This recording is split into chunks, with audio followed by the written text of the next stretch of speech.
Вот такой вот H30, он горячий, объясню почему, потому что мы его только сняли с тестов и грелся он до 101 градусов, мать его, до 101, вот на канале Технозон, поехали.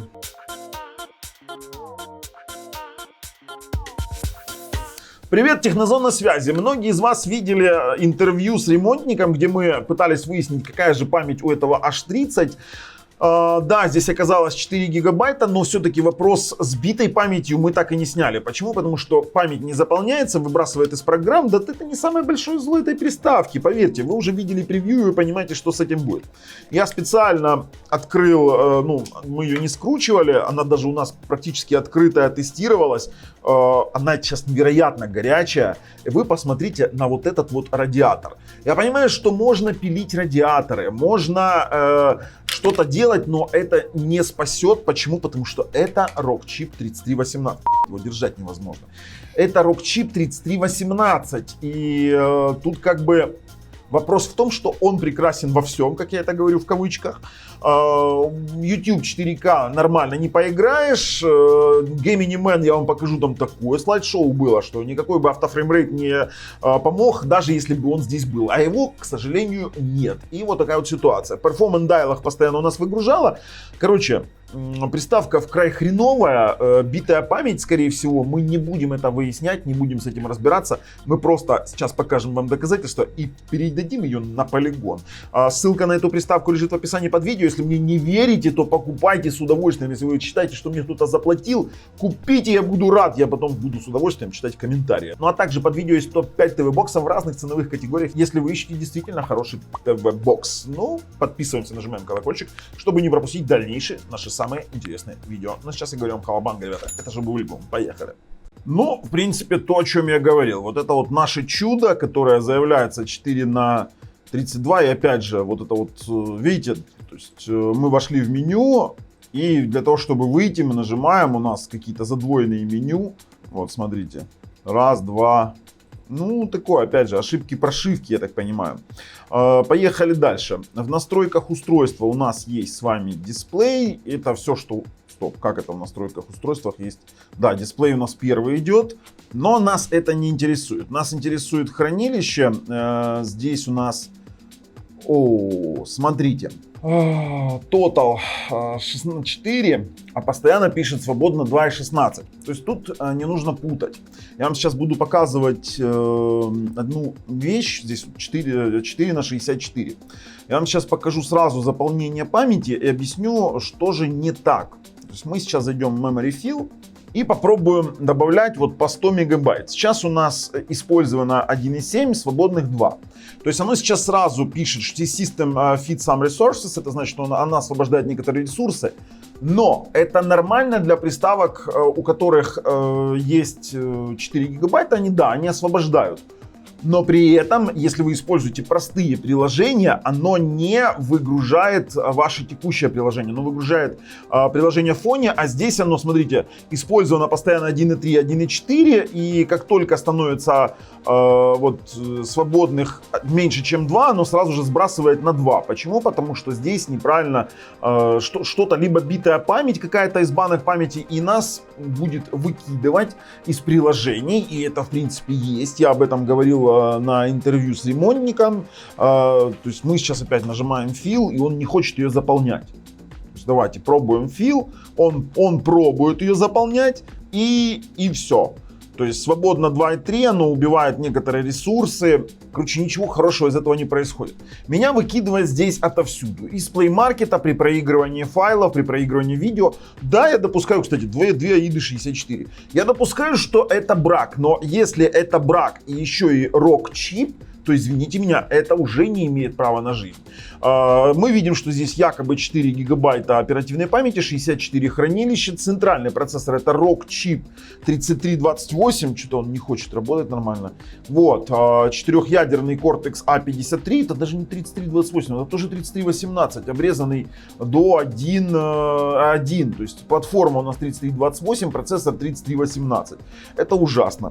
Давайте, за отображение отвечает Mali 450 MP. И у нас температура на текущий момент 70 градусов простое. 67, 68-70. Выходим, попробуем запустить тротлинг-тест, выкинет ли нас в конечном итоге, либо нет, тоже посмотрим. Мы его еще, кстати, здесь не проверяли, у нас была постоянная проблема с тем, что нас выкидывало из всех приложений после определенного момента использования. Отконфигурируем термальные сенсоры, у нас здесь один, это хорошо, поехали. Вернемся буквально через пару секунд. Ну, смотрите, у нас прошло буквально половина теста. Я сейчас подниму, это может немножечко у нас график подпортить. 7 минут, да, 7 минут, и мы видим, что у нас приставка легко достигла 91 градуса. Это просто мрачно, и, ну, так не должно быть. О, что это было? Почему так случилось? То есть на ровном месте назад. То есть я нажал назад, оно вышло. И что это было? Короче, ребят, приставка греется. Греется критично, больше 90 градусов, это на половине теста. При прохождении больше, ну, когда вы проводите тест на большее количество времени, то еще хуже. И это уже пугает. Сейчас включим Performance Dialog для того, чтобы мы увидели температуру. Сейчас температура 85-87 градусов, 84-89. Вот она прыгает. Это тоже действительно тяжело. Давайте оценим с вами Wi-Fi, еще чтобы вы не говорили, что я к чему-то придираюсь, он поддерживает 5 ГГц Wi-Fi. Давайте пробуем. То есть это такое, знаете, максимум, Max Edition, такая максимальная комплектация. Rockchip 3318 с 5 ГГц Wi-Fi. Слушайте, он завис. Нет, не завис.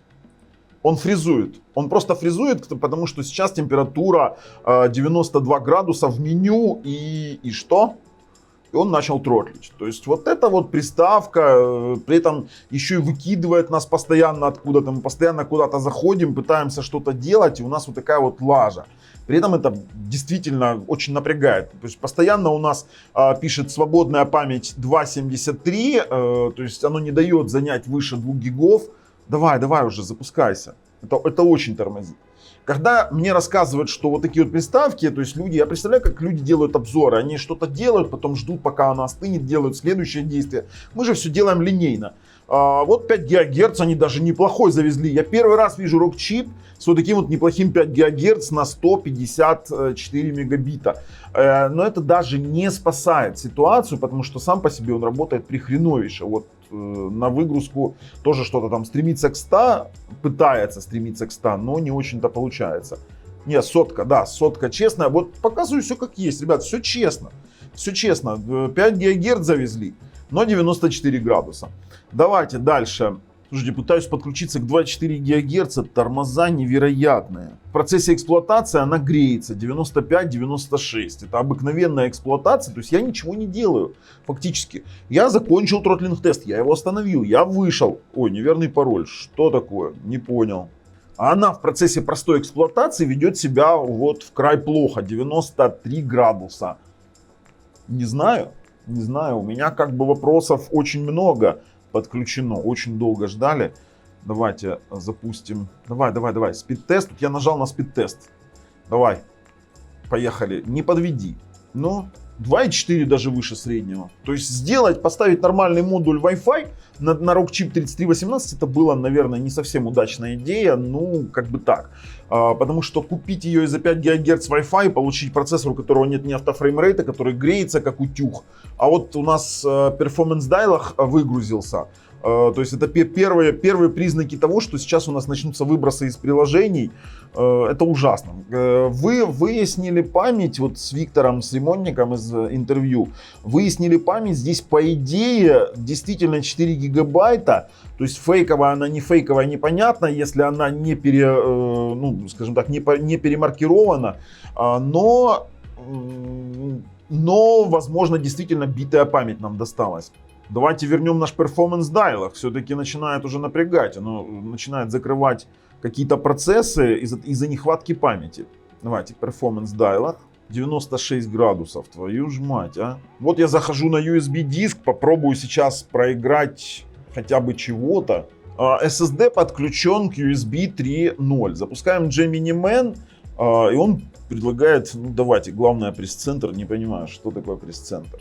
Так, Gemini на 60 с мелочью гигабайт с SSD диска. У нас температура уже под 98, да, 97-98 градусов. Gemini не проигрывается, он завис. Он завис, давайте, play, пауза, давайте еще вот так вот. Он, знаете, как секунду клацает, все, ничего не... Воу, ребята, это слайд-шоу, это надо видеть. То есть 96 градусов, это просто классный фильм, это такой... Чук-чук-чук-чук-чук. Здесь автофреймрейт не нужен. Он здесь просто не нужен, он не поможет. Он просто не поможет при возможностях таких декодирования. При том, что, заметьте, CPU у нас загружен на 43% всего лишь, 45 максималев, 50, 36. То есть он просто не может декодировать вот такое вот видео. И он тут подтротливает. То есть 97 градусов это на USB 3. Давайте 120 Mbps на Jellyfish запустим. Вау, такое действие. Слушайте, 95 температура, я думаю, что здесь именно сама по себе ошибка в архитектуре. Выше 200 гигабайт оно не загружается, память. Поэтому, выйти бы нам куда-нибудь. Все, вышли, слава богу.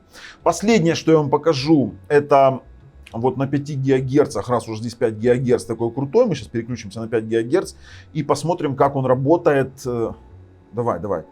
Как он работает с YouTube. YouTube грузится 98 градусов. Это 99 градусов. 101. Видели? 101 градус. 101 градус. При том, что у меня в студии, давайте пропустим, не будем заходить даже в аккаунт. У меня в студии работает кондиционер. Чтобы сказать, что здесь жарко, нет. Ищем 4. Блин, он висит. Он жестко висит. 99 градусов. 4К. Давай пробуем. Ну, что-то у нас начало появляться. Ну, давайте вот LG ролик попробуем проиграть. В край ужасно это все работает. 98 градусов. Ну, а чё черный экран? Он повис. Не, давай, ты сможешь. Вот мой совет ребятам, которые делают обзоры ТВ-боксов, тестируйте всегда на 60 FPS. Почему? Потому что контент есть и 50 FPS, и 60, а тестировать на 24 кадра, либо на 30 кадров, это, немножечко неправильно. Потому что в основном у нас, да, вот он 4К, он не проигрывает, он не может его декодировать. Потому что в основном идет сейчас контент уже 50 снимают блогеры, 60, и поверьте, чем дальше в лес, тем толще партизаны. Это я вам точно говорю. Ну, он висит, это даже не работает. Я как бы выхожу, резюме я делать не буду, все вы видели сами. Он сам сейчас что-то делает, я наклацал, он сам что-то делает. Все вы видели сами, поэтому мы переходим с вами на полигон. Поехали.